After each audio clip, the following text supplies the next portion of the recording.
8h06 em Campos, ao vivo, sempre aqui na Folha FM 98,3 e no stream aí do Face, com, aliás, várias participações do oferecimento dos laboratórios Plínio Bacelar e Proteus Serviços de Saúde e Medicina Ocupacional com a qualidade certificada pelo ISO 9001-2015. Deixa eu voltar desse bloco com o Hanania Monjan, que é advogada e presidente da Associação de Alunos de Escolas Particulares, e com essas participações aqui, uma delas é do Fred Luna, que a gente escolheu para abrir esse bloco.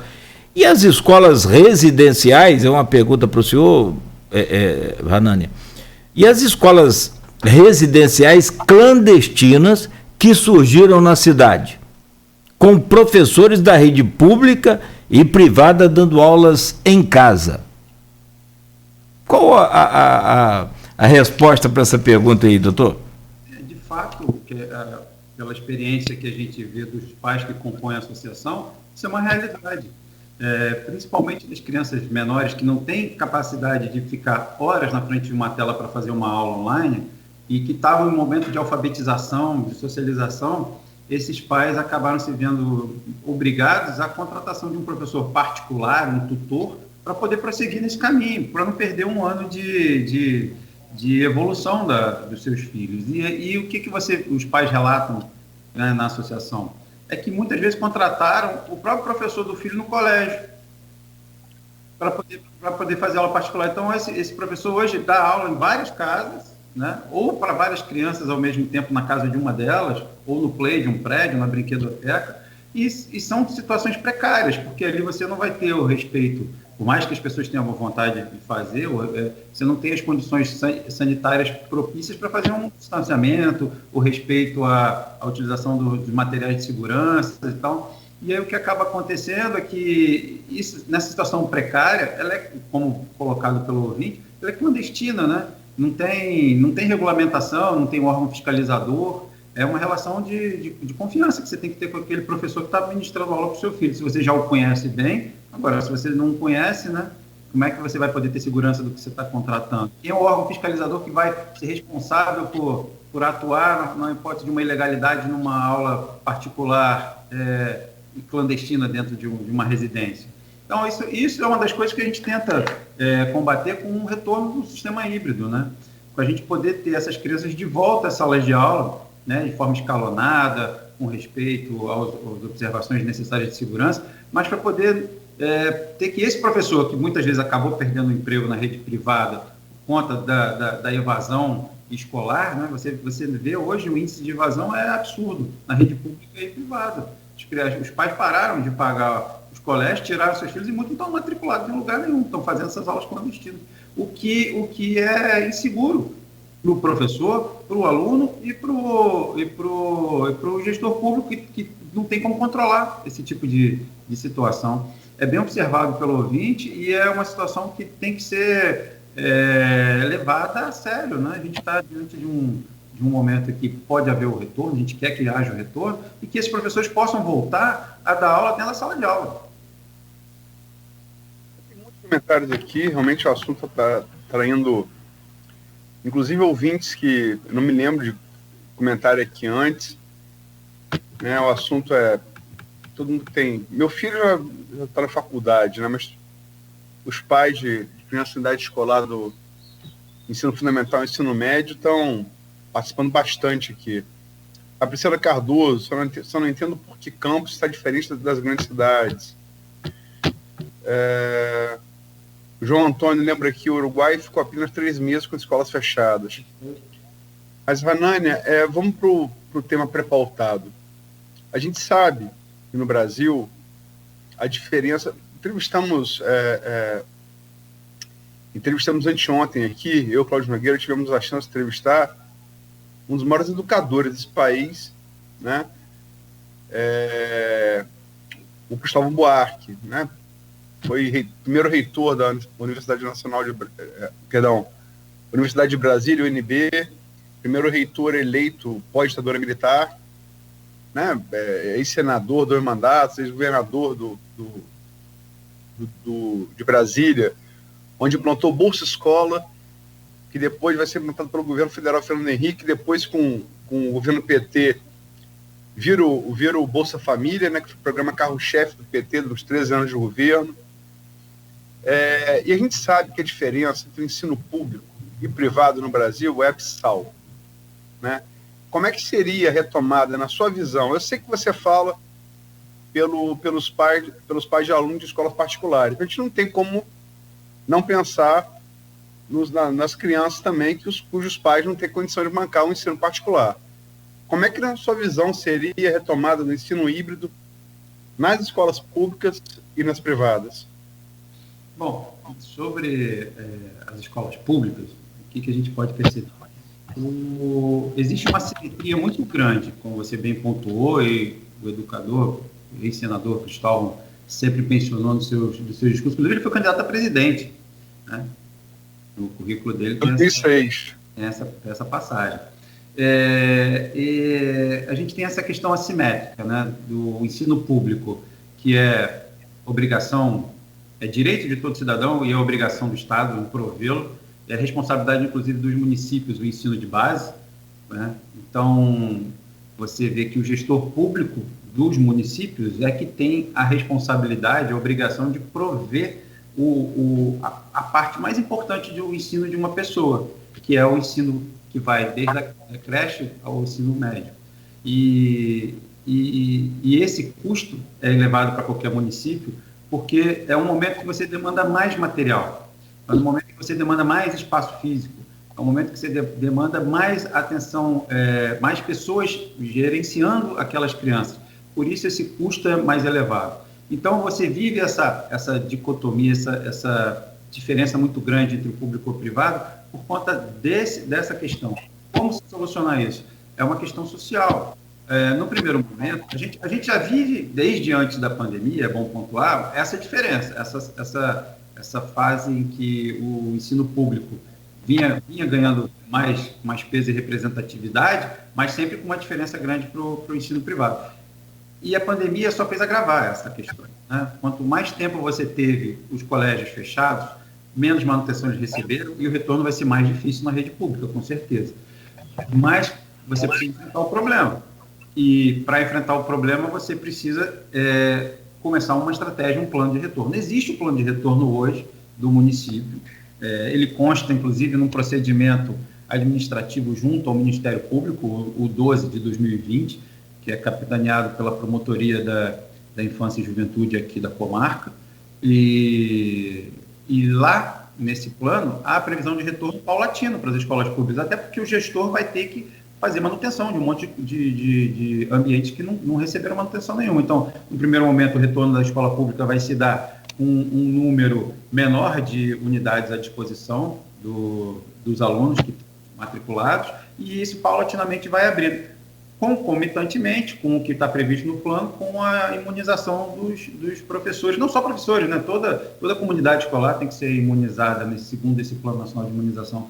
E a forma de você poder trazer essas crianças para dentro da sala de aula é justamente mantendo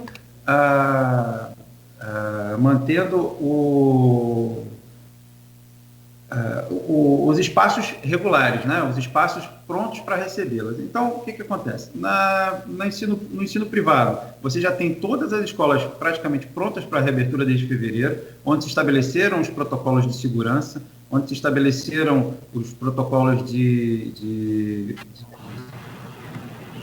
afastamento social, de escalonamento, tudo isso já foi preparado, está pronto. Inclusive, algumas escolas já têm a vistoria da vigilância sanitária atestando sua capacidade para o retorno. Já o serviço público, nesse período, talvez não tenha feito o seu dever de casa. E, por isso mesmo, esse retorno do serviço dos alunos da escola pública vai ser mais lento, vai ser mais demorado. Mas compete aos órgãos de fiscalização cobrar ou recomendar ao gestor público que prepare os espaços para que isso aconteça. Porque educação não é ato discricionário de gestor nenhum. Ela é obrigação. Ele não escolhe se vai abrir ou se não vai abrir. Os pais têm o direito de botar seus filhos lá para estudar. Então, assim, primeiro que no serviço público, a rede pública não está preparada, não teve tempo ou condições de se preparar para o ensino remoto.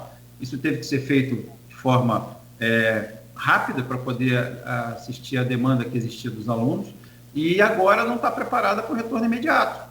Então, compete à gestão pública, junto com os órgãos de fiscalização, verificar as condições e listar aquelas em que imediatamente podem ser utilizadas para o retorno presencial híbrido das crianças. O importante frisar no ensino público, né, que, volto a frisar, é uma obrigação, não é um benefício, não é um favor que está se fazendo para ninguém, é uma previsão constitucional, uma garantia constitucional. Então, essas crianças tendem a estar expostas a riscos maiores do que a da rede privada, né? Porque nesses casos, as pessoas com mais baixa renda, e a pandemia aumentou o número de pessoas mais próximas da linha da pobreza, essas pessoas têm que sair de casa todo dia para correr atrás do pão de cada dia, e essas crianças vão ficando ou expostas a violências que não ficariam expostas se estivessem no colégio, ou expostas a abusos que não estariam expostas, né? O Conselho Tutelar hoje, por conta da necessidade de afastamento e distanciamento, não consegue atender como atendia as demandas para poder colocar ordem nessa questão das crianças abandonadas pelas ruas de Campos. Hoje, quando você anda pela película, você vê um número muito mais de pedintes do que via há um ano e meio atrás. Então, é fundamental que o serviço público esteja apto a receber essas crianças da maneira mais rápida possível, né? No que diz respeito ao serviço privado, esse já se encontra pronto, tanto pronto que no dia de ontem a gente recebeu a notícia de que o sindicato, né, das escolas privadas de Campos ingressou com uma medida judicial, um mandado de segurança, a fim de obter a segurança contra ato da autoridade coatora, no caso o executivo municipal, para poder permitir que os colégios privados que estão aptos a retornar ao ensino híbrido, né, inclusive chancelados pelo próprio poder público através do laudo da vigilância sanitária, que possam efetivamente oferecer o serviço. Então, assim, a gente pode viver nesse momento uma reabertura do serviço privado, das escolas que são sindicalizadas, porque é o que está lá pleiteado naquele remédio, né, no mandado de segurança, enquanto nas escolas públicas isso ainda não está acontecendo, porque o plano ainda está sendo gerido, preparado, ainda está sendo colocado em prática sob a avaliação do Ministério Público, sob a avaliação do processo de vacinação. Então, isso só aumenta, né, a diferença do público para o privado. Deixa eu só pedir licença aqui rapidamente, Hanani. Tem uma informação aqui, aliás, me passada pelo Cristiano Abreu, empresário e blogueiro também do portal folha1.com.br, do Ponto de Vista. Faleceu hoje o ex-governador, ex-prefeito também, Jaime Lerner, aos 83 anos. Ele estava internado desde o dia 21 e ele fazia hemodiálise. E segundo o hospital, né, que ele estava internado, o evangélico Mackenzie, ele morreu de doença renal crônica. Ok? Aloysio. Lerner está falando que Cristóvão Buarque é uma referência na educação do Brasil. Jaime Lerner é em arquitetura e urbanismo, né? Fez administrações revolucionárias desde os anos 70 em Curitiba e no estado do Paraná, que serviram e são referência até hoje, né? Em transporte público, em urbanismo, mantendo o respeito às fachadas históricas, mas também com mobilidade, critérios de mobilidade mais modernos, né? É uma referência que fica, né, a despeito da morte dele, que lamentamos. Agora, a Hanania, a questão do ensino público, se há dificuldade de evitar você ficar ali, a criança ficar diante de uma tela, como a gente está aqui agora, numa aula, se há dificuldade dos pais, das escolas particulares, que na maioria das vezes tem condições de fazer isolamento social, né? Se tem condições de pagar uma escola privada, tem também mais condições de trabalhar de casa, né? Enfim, de manter sua subsistência sem ir à rua. Isso a evasão na escola pública de pessoas que às vezes não têm acessibilidade, não têm um celular com internet, não têm um laptop. Essa discrepância no Brasil, ela é gritante. Já era gritante, que a pandemia ficou mais. Eu insisto, como você imagina que essa retomada do ensino híbrido teria que ser feita nas escolas públicas? Porque a maioria das crianças são de escola pública, não são das privadas, né? Bom, aí, Aloysio, a gente está entrando um pouco no campo da elucubração, né? Como eu, enquanto presidente da Associação de Pais de alunos das escolas particulares de Campos, imaginaria um retorno seguro para o município, para os alunos da rede pública.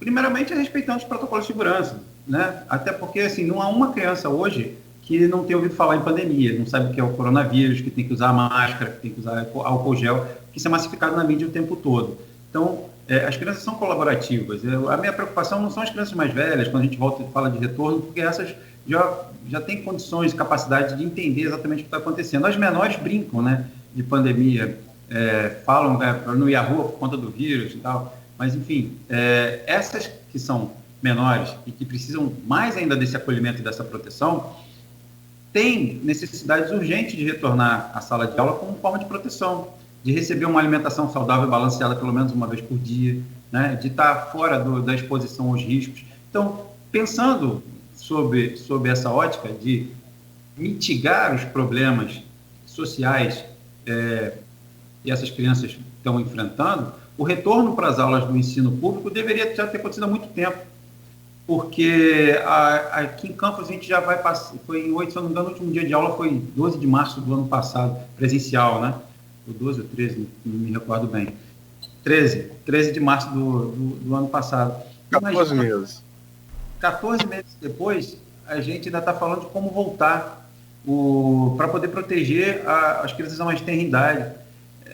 Essa preocupação já deveria ter sido objeto de ação por parte do poder público desde o ano passado, né? Pelo menos a partir de junho ou julho, quando a gente teve um momento de, como você colocou na sua colocação no início do programa, um momento de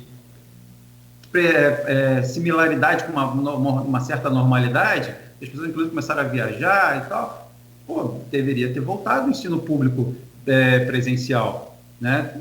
Para a gente poder criar a cultura exatamente de como fazê-lo, entender os erros que pudessem acontecer no problema e corrigi-los, né? E poder trazer segurança mais importante para essas crianças. Isso não aconteceu. Isso tem que acontecer agora. A oportunidade é essa, né? A gente está aqui numa associação que reúne pais de escolas particulares, mas a nossa preocupação sempre foi e sempre vai ser toda e qualquer criança. No que as escolas particulares puderem ajudar, até como forma de tentar diminuir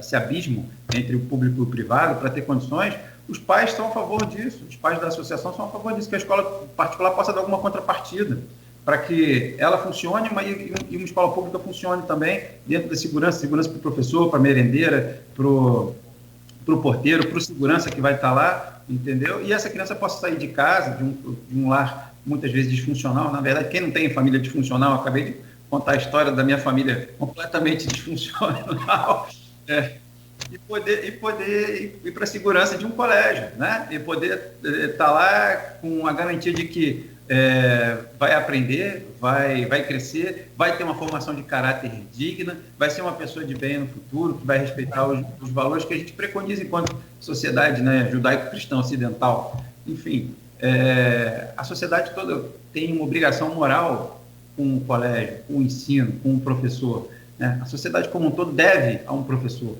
Não tem um de nós aqui que não aprendeu alguma coisa relevante para o resto da vida com o professor.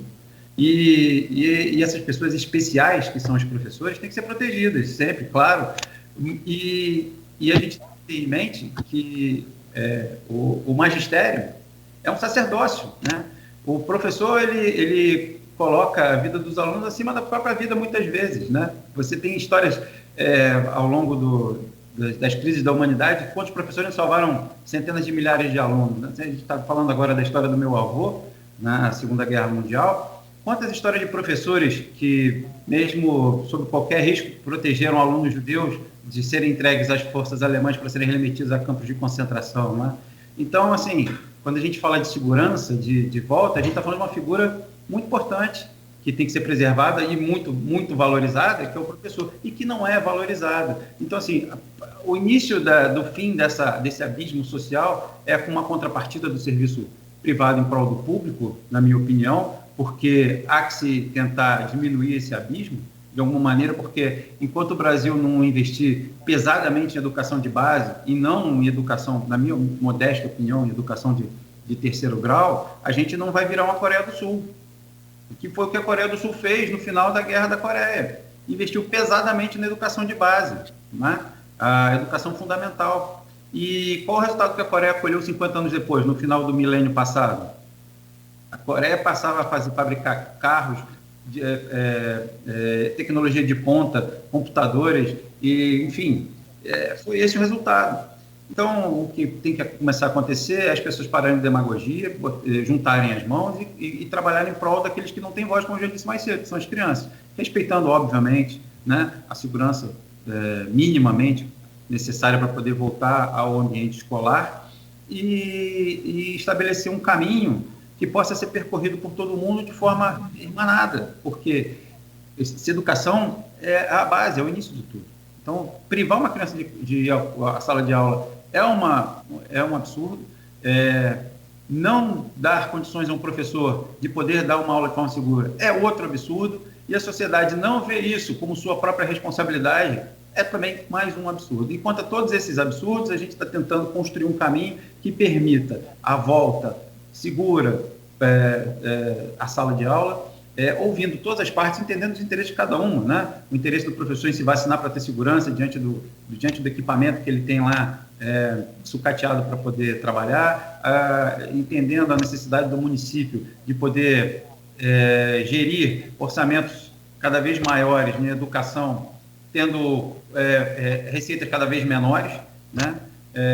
Entendendo que aqueles que podem contribuir para uma educação privada têm uma responsabilidade social de apresentar algum tipo de contrapartida também para diminuir esse abismo, que aquelas sociedades, né, empresariais que gerem grandes redes de ensino têm a obrigação de contribuir mais ainda com isso, e a gente conseguir, então, como eu estava falando, investir pesadamente em educação de base.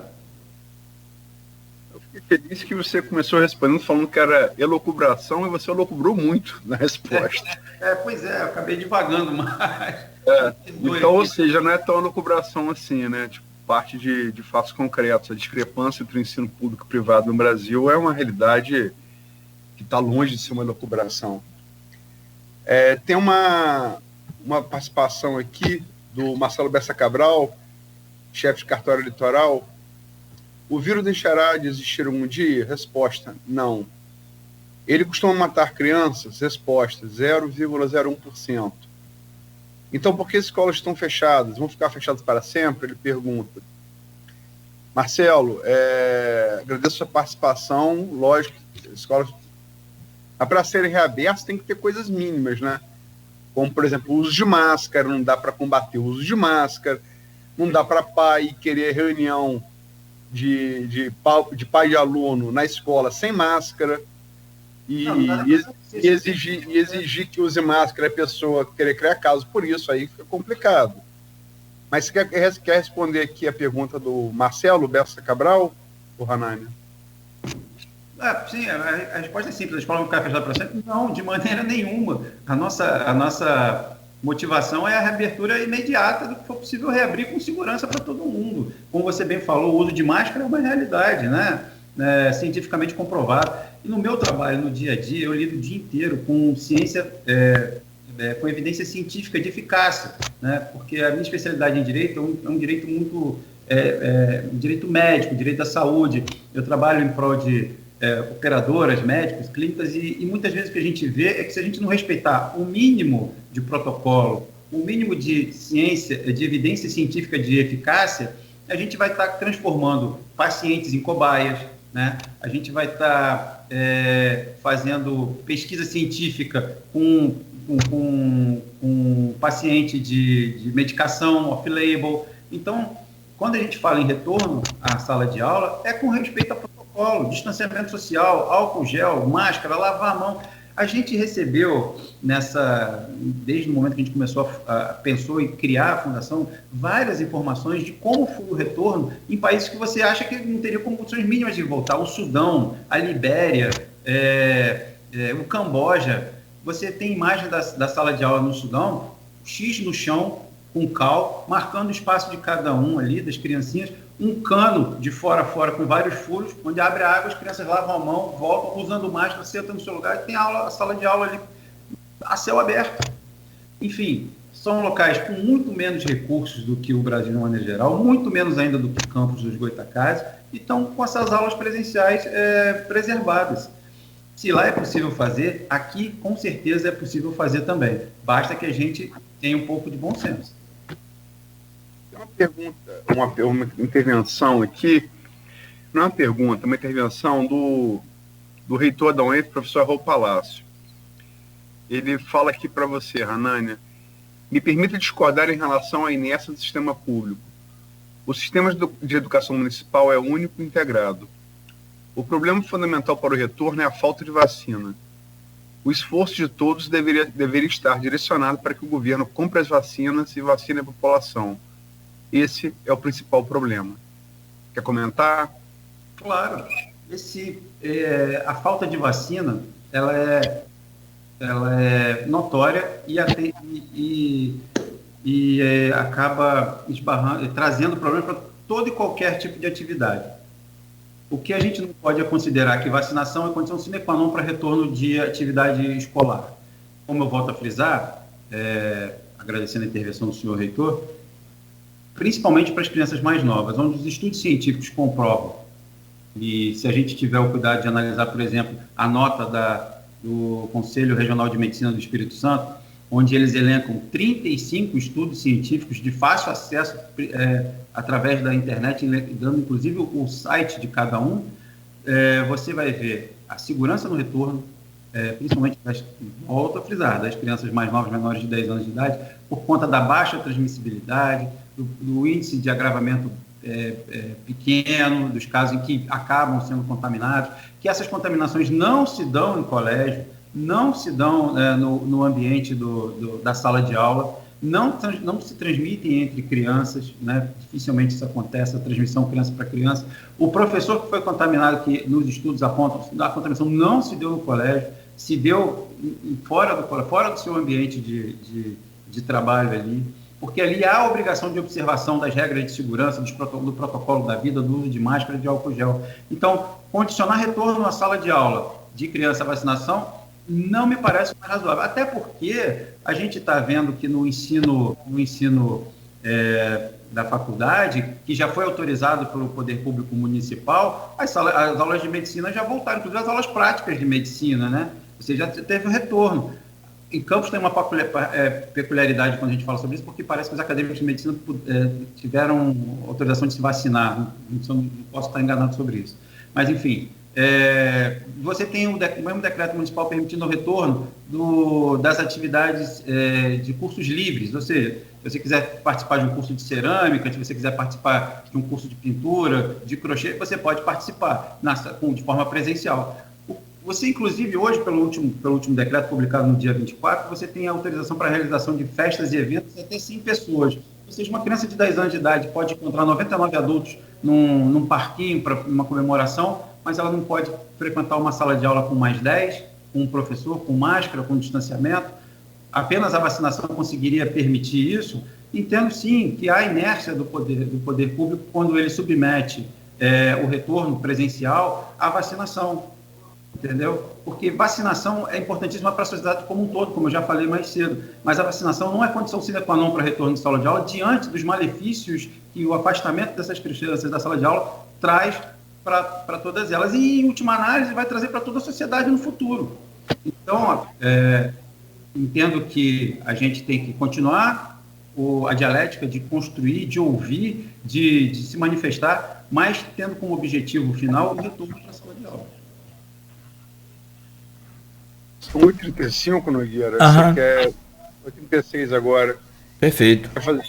Quer passar para o próximo bloco, fazer uma pergunta? Vamos fechar aqui, Luiz, então, são 8h36 aí, como você falou. Esse bloco a gente volta para um outro assunto que está recorrente aqui nas redes sociais e é a realidade, que é o impacto da pandemia na formação de crianças e adolescentes e as consequências que ficam aí para essas crianças com a falta das aulas presenciais. Perfeito? E eu vou tomar liberdade aqui, eu vou fazer o seguinte, eu vou fechar aqui com 2 comentários. Fecho o programa e fecho no pensamento.